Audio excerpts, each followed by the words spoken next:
mga pastors,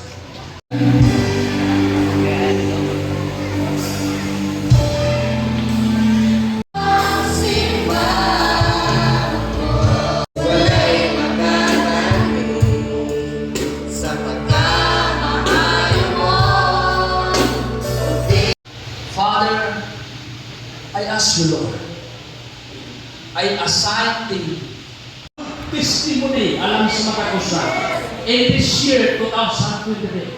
Before the end of this year, we have a good testimony. And today, God responds the calling to God for your life because you are stressed. You are defeated by the enemy. And this morning, we give them honor. Honor them. Love them. Kung di pasakitan man mo sila. It's the time to embrace, Pastor. I'm sorry.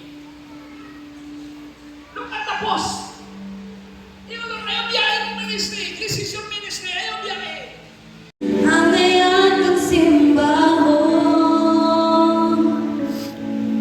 pagkat ako sa gumawasos, pagkat ako sa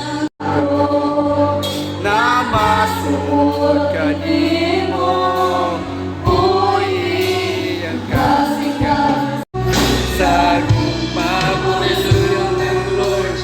Tingo ako na masukot ka di mo, uwi ang kasikat pagkatao sa lupa mo'y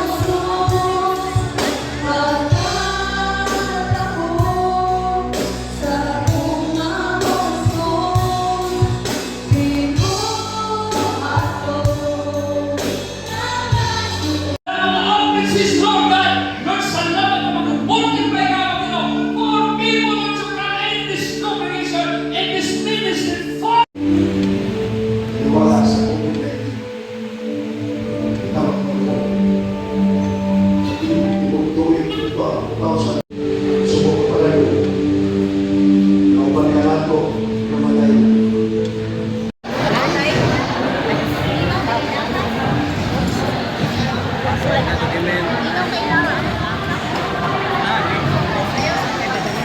Kasag linyoy!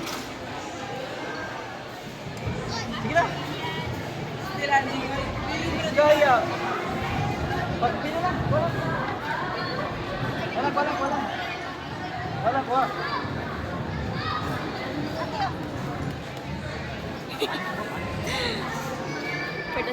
Walang take.